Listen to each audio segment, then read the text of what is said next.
Hi friends, అందరూ నమస్కారం. Welcome to our channel. మనకి అతి త్వరలో జరగబోయే ఆంధ్రప్రదేశ్ కోర్ట్ ఎగ్జామినేషన్స్‌లో జూనియర్ అసిస్టెంట్ గానివ్వండి, ఎగ్జామినర్ గానివ్వండి, ప్రాసెస్ సర్వర్ గానివ్వండి, లేదా ఆఫీస్ సబార్డినేట్ గానివ్వండి, మొత్తం అన్ని జాబుల్లో గూడా ఇంగ్లీష్ అనేది ఖచ్చితంగా ఉంటుంది. So, junior assistant, field assistant వీటికైతే మనకి 40 మార్క్స్ వరకు ఉంటుంది. అదే ఆఫీస్ సబార్డినేట్, ప్రాసెస్ సర్వర్ అయితే మనకి 10 మార్క్స్ వరకు ఉంటుంది కదా! సో, అందులో మోస్ట్ ఇంపార్టెంట్ ఏంటంటే మనకి వొకాబులరీ అనమాట. వొకాబులరీలో కూడా మనకి వన్ వర్డ్ సబ్‌స్టిట్యూషన్స్ అనేవి చాలా ఇంపార్టెంటు. ఈ వీడియోలో మనం మోస్ట్ ఇంపార్టెంట్ అయినటువంటి వన్ వర్డ్ సబ్‌స్టిట్యూషన్స్ 20 తెలుసుకోబోతున్నామనమాట. సో, వాటి యొక్క మీనింగు, వాటి యొక్క యూసేజ్ ఎలా ఉపయోగిస్తారు, అదేవిధంగా దానికి సంబంధించిన సినోనియమ్స్, అందులో పార్ట్స్ ఆఫ్ స్పీచ్ ఆ వర్డ్ అనేది యాడ్జెక్టివ్‌కి సంబంధించిందా, లేదా నౌనా, లేదా అడ్వర్బా అనేది మీరు తెలుసుకుంటున్నారనమాట. సో, ఇది తెలుసుకోవడం ద్వారా మీరు దాని యొక్క స్పెల్లింగ్ కూడా తెలుసుకోవచ్చు, యాంటోనిమ్స్ తెలుసుకోవచ్చు, దాని మీనింగ్ తెలుసుకోవచ్చు. ఈ విధంగా మనకి చాలా దిక్కుల మనకి ఒక్క వర్డ్ మనం నేర్చుకుంటే అది మనకి చాలా విధాలుగా ఉపయోగపడుద్ది. సో, ఈ వీడియోని చివరి వరకు చూడండి. ఇలా ఈ వీడియోని మీరు ఎంకరేజ్ చేసినట్లయితే నేను కూడా మంచిగా ఇలాంటి వీడియోస్ చేయడానికి ట్రై చేస్తాను. సో, మొదటి వర్డ్ ఫిలాంథ్రఫిస్ట్. ఇది మనం తరచుగా వినే పదమే అనమాట. ఫిలాంథ్రఫిస్ట్ అంటే a person who seeks to improve other lives through generous acts or donations. ఎవరైతే వాళ్ళ యొక్క డబ్బుల్ని కానివ్వండి, వాళ్ళ యొక్క సేవా కార్యక్రమాల ద్వారా, వాళ్ళ యొక్క చేసే పనుల ద్వారా జనాన్ని, ప్రపంచాన్ని లేదా సొసైటీకి వాళ్ళకి ఏదో ఒక హెల్ప్ చేయాలి, వాళ్ళని మంచిగా గ్రో అయ్యేటట్టు చేయాలి అనే ఆలోచన ఉన్న వాళ్ళని మనం ఫిలాంథ్రఫిస్ట్ అంటామనమాట. దాతలు అంటాం కదా! ఆ విధంగా. So, usage philanthropist funded a new library for the community. అంటే కమ్యూనిటీ కోసం ఆయన ఫిలాంథ్రఫిస్ట్ ఒక న్యూ లైబ్రరీ, కొత్త లైబ్రరీని అనేది కట్టాడు. యూసేజ్ అలా ఉంటదనమాట. సో, మనకి రేపు అక్కడ ఎలా ఇస్తాడంటే క్వెషను ద ఫిలాంథ్రఫిస్ట్ దగ్గర డాష్ ఇచ్చేసి funded a new library for the community అని ఇస్తాడనమాట. సో, ఫిలాంథ్రఫిస్ట్ అనేది కింద ఆప్షన్స్ ఇస్తాడు. ఫిలాంథ్రఫిస్టా, లేకపోతే సేవియరా, లేకపోతే ఇంకో పదం అలా ఇస్తాడనమాట. సో, అప్పుడు మనం కరెక్ట్‌గా ఫిలాంథ్రఫిస్ట్ అని పెట్టాల్సి ఉంటుంది. సో, దానికి సినోనిమ్స్ చూసినట్లయితే బెనిఫాక్టర్, డోనర్, పాట్రాన్ ఇవన్నీ కూడా ఫిలాంథ్రఫిస్ట్‌కి సినోనిమ్స్ అనమాట. సో, ఫిలాంథ్రఫిస్ట్ అనేది ఒక నౌన్. తర్వాత రెండవ పదం ఎపిటాఫ్. ఎపిటాఫ్ అంటే a brief phrase or a statement inscribed on a tombstone in a memory of the deceased. Tombstone అంటే సమాధి అనమాట. సమాధి మీద రాయి ఉంటుంది కదా అది. సో, ఆ రాయి మీద ఆయన గురించి రాస్తామనమాట కొంత సమాచారం. ఆయన పుట్టింది, ఆయన చనిపోయింది ఆయనకి సంబంధించి ఏదైనా ముఖ్యమైన సమాచారం ఉంటే అంతమంది రాస్తాం. దాన్ని ఎపిటాఫ్ అంటాం అనమాట. యూసేజ్ చూద్దాం. The epitaph on his grave read gone but never forgotten. అంటే ఏంటండి, చనిపోయాడు కానీ మర్చిపోబడలేదు, ఎప్పటికీ గుర్తుంటాడు అని దాని అర్థం అనమాట. సో, సినోనియమ్స్ చూసుకున్నట్లయితే inscription, memorial, parts of speech noun అనమాట. ఎపిటాఫ్ అనేది నౌన్. మూడవ పదం అబ్జొలేట్. అబ్జొలేట్ అంటే no longer in use, out of date or replaced by something newer. Obsolete అంటే ఏంటి, పాత ఇప్పుడు టేప్ రికార్డులు పాతవి ఉన్నాయి, అవి ఇప్పుడు అంటే రీప్లేస్ అయిపోయినాయి కదా. ఇంతకుముందు రేడియో వాడేవాళ్ళం, ఇప్పుడు వాడుతున్నామా? సో, ఇంతకుముందు వాడేవి ఇప్పుడు కొత్తగా కొన్ని కొన్ని రావడం వల్ల అవి వాడమన్నమాట. దాన్ని మనం అబ్జొలేట్ అంటాం. యూసేజ్ చూసినట్లయితే vinyl records become obsolete with the rise of digital music. So, vinyl records అనేవి డిజిటల్ మ్యూజిక్ రావడం వల్ల అవి ఇప్పుడు ఉపయోగంలో లేకుండా పోయాయన్నమాట. సినోనిమ్స్ చూసుకున్నట్లయితే అవుట్‌డేటెడ్ అని, యాంటిక్యూడ్ యూజ్ చేస్తామన్నమాట. ఇదొక అడ్జెక్టివ్. తర్వాత పదం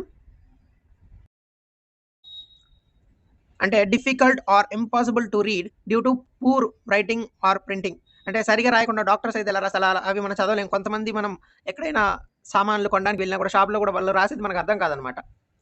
యూసేజ్ చూసినట్టయితే the doctors eligible prescription confuse the pharmacist.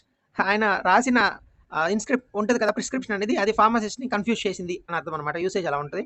Synonyms చూసుకున్నట్లయితే అన్రీడబుల్, ఇండిసెఫ్రబుల్, పార్ట్స్ ఆఫ్ స్పీచ్ అనేది అడ్జెక్టివ్, ఇల్లిజిబుల్ అనేది. ఐదవ పదం ఇన్ఎవిటబుల్ అంటే certain to happen, unavoidable, despite efforts to prevent it. అంటే మనము ఒక దాన్ని ఆపాలని ట్రై చేసినా దాన్ని కానీ మనం ఆపలేకపోతే మనం అక్కడ ఇన్ఎవిటబుల్ అనే పదాన్ని యూజ్ చేస్తామన్నమాట. Rain was inevitable so we cancel the picnic. అంటే మనం ఆ రెయిన్ని ఆపలేం కాబట్టి వెళ్ళాల్సిన పిక్నిక్ అనేది క్యాన్సిల్ చేసుకోవడం జరిగింది. సినోనియమ్స్ అన్అవాయిడబుల్, సర్టైన్ అంటే తప్పకుండా జరిగే విషయాలన్నమాట. అది ఒక యాడ్జెక్టివ్. తర్వాత పదం aviary, large enclosure for keeping and observing birds. అంటే పక్షుల సంరక్షణ, పక్షులన్నీ ఉంటాయి కదా, సో అవి చూడడానికి మనం వెళ్తుంటాం, పక్షులన్నీ ఒక చోట ఉంటాయి. సో, దాన్ని ఏవియరీ అంటాం అనమాట. Usage we visited the aviary to see exotic parrots and eagles. Synonyms bird house, bird cage, parts of speech అనేది నౌన్ అది.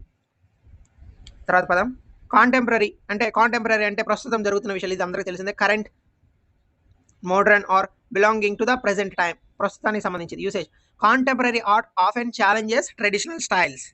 అంటే ప్రస్తుతం ఉన్న కళలు కానీ, టెక్నిక్స్ కానీ ఇంతకుముందు ఉన్న సాంప్రదాయబద్ధమైనవి వాటిని ఛాలెంజ్ చేస్తున్నాయి.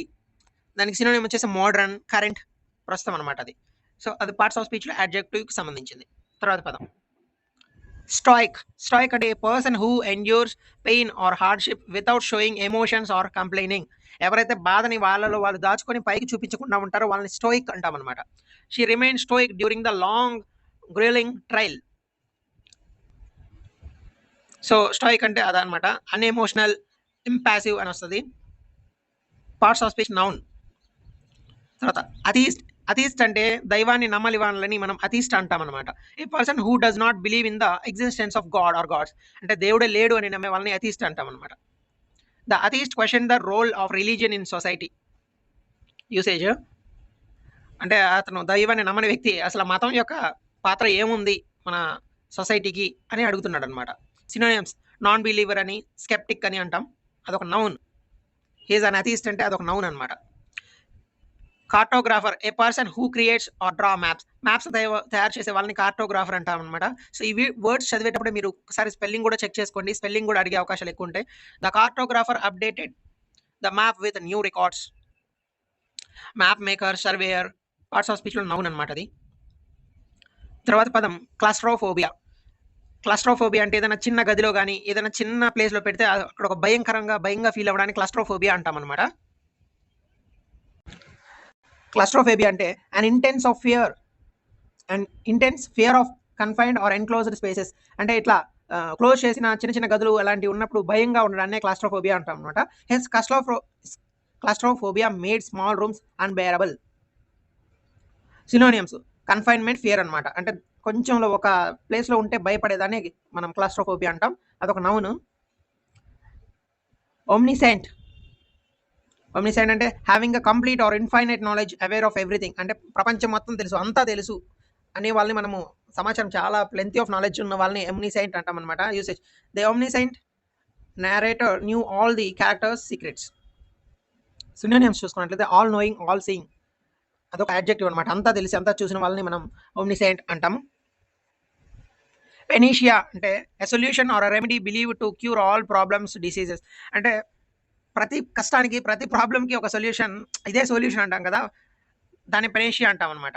అంటే ప్రతి ప్రాబ్లంకి సొల్యూషన్ అనే విధంగా ఉన్నదాన్ని మనం పెనీషియా అంటాం అనమాట. Usage no single policy is a panacea for economic woes. అంటే ఆర్థిక కష్టాలకి ఏదైనా ఒక సింగిల్ పాలసీ అనేది సొల్యూషన్ అనేది కాదనమాట. అదే మొత్తం సొల్యూషన్ అనేది ఇవ్వదు అని అర్థం. Synonyms cure, all, remedy, parts of స్పీచ్లో నౌన్ వస్తుంది అది. తర్వాత పాలిగ్లాట్, ఇది మనందరూ తెలిసింది, బహుభాషావేత్తలు అంటాం కదా, వాళ్ళని మనం పాలిగ్లాట్స్ అంటాం.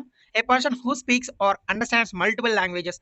చాలా భాషలు, తెలుగు, హిందీ, ఇంగ్లీష్, మలయాళం, ఈ విధంగా చాలా భాషలు మాట్లాడే వాళ్ళని, అర్థం చేసుకునే వాళ్ళని, సో వాళ్ళకి చాలా భాషలు వస్తే వాళ్ళని మనం పాలిగ్లాట్ అంటాం. The polyglot translated the meeting for 3 delegations. Synonyms multilingual, linguistic, noun అనమాట అది. తర్వాత పదం క్రొనాలజీ. క్రొనాలజీ అంటే ఏంటంటే సంవత్సరాల్లో జరిగిన విషయాల్ని వరుస క్రమంలో చెప్తే దాన్ని క్రొనాలజీ అంటాం అనమాట. The arrangement of events in the order of their occurrence in a time లైన్లో ఎలా జరిగాయి. సో మనకి స్వాతంత్రం వచ్చేటప్పుడు మనకి సహాయ నిరాకరణ ఉద్యమం, తర్వాత క్విట్ ఇండియా ఉద్యమం, ఈ విధంగా వరుస క్రమంగా చెప్తూ ఉంటాం కదా, సో దాన్ని మనం క్రొనాలజీ అంటాం అనమాట. The chronology of the war was detail in the text book. Time line, sequence అంటాం మనం సినోనిమ్స్, ఇది ఒక నౌన్. తర్వాత పదం ఎక్స్టెంపోర్ అంటే done or spoken spontaneously without preparation. Spontaneously అనేది స్పెల్లింగ్ చూసుకోండి. Usage his extempore speech impressed the audience. అంటే మనం ఏదైనా స్పీచ్ ఇవ్వాలనుకున్నప్పుడు అది ప్రిపేర్ కాకుండా, దానికోసం ముందు ప్రయత్నం ఏమీ చేయకుండా అప్పటికప్పుడు అక్కడ అనిపించింది దాన్ని చెప్పడమే మనం ఎక్స్టెంపోర్ అంటాం అనమాట. సినోనిమ్స్ చూసుకున్నట్లయితే ఇంప్రాంప్టు, ఆఫ్ హ్యాండ్, ఇది ఒక యాడ్వర్బ్ అనమాట. తర్వాత పదం fastidious, very attentive or detailed and concerned about the cleanliness or accuracy. అంటే ఎవరైతే క్లీన్లీనెస్కి, అక్యురసీకి కరెక్ట్గా ఉందా అన్ని చూస్తూ వాళ్ళని ఇంప్రెస్ చేయడం కూడా కష్టం అనమాట. అలాంటి దాన్ని మనం ఫాస్టిడియస్ అంటాం అనమాట. Usage the fastidious chef inspected every plate before serving. తను సర్వ్ చేసేటప్పుడు ప్రతి ప్లేట్ని కూడా ఇన్స్పెక్ట్ చేస్తూ ఉంటాడు అనమాట. ఎవరు? ఫాస్టిడియస్ చెఫ్. ఆ చెఫ్ అయినా చాలా అటెంటివ్గా, చాలా డీటెయిల్గా చూసే వాళ్ళని ఫాస్టిడియస్ అంటాం అనమాట. అది adjective. Utopia meaning an imagine place or a state or a perfection free from flaws or problems. అదొక ఇమాజినరీ వరల్డ్ అనమాట. అక్కడ ఏ ప్రాబ్లం ఉండదు, ఏమీ ఉండదు, ప్రశాంతంగా హాయిగా ఆనందంగా గడపచ్చు. సో దాన్ని యూటోపియా అంటాం అనమాట. Usage she dreamed of utopia with no poverty or war. తను ఒక పేదరికము, యుద్ధాలు లేని ఒక సమాజాన్ని తను ఊహించుకుంటూ ఉందనమాట. దాన్ని యూటోపియా అంటాం కదా! సినోనిమ్స్ చూసినట్లయితే పారడైజ్, హెవెన్, స్వర్గం. అక్కడ ఏ ప్రాబ్లమ్స్ ఉండవు కదా! పార్ట్స్ ఆఫ్ స్పీచ్ అనేది నౌన్. తర్వాత పదం amateur a person who engages in an activity for pleasure not professionally or with expertise. అంటే ఎవరైతే ఒక క్రీడ గానివ్వండి, ఒక పెయింటింగ్ గానివ్వండి, ఒక డాన్స్ గానివ్వండి, వాళ్ళకి దాంట్లో ఎక్స్‌పర్టైజ్ ఉండదు. అది ప్రొఫెషనల్‌గా ఏం చేయరు. జస్ట్ ఒక ఉల్లాసం కోసం, ఆనందం కోసం, జస్ట్ ఒక సింపుల్‌గా వాళ్ళకిష్టం అలా చేస్తారనమాట. దాన్ని అమెచ్యూర్ అనమాట. Usage the amateur go for practice daily to improve. Synonyms వచ్చేసి నోవైస్, బిగినర్. 20వ పదం ambidextrous able to use both hands equally well.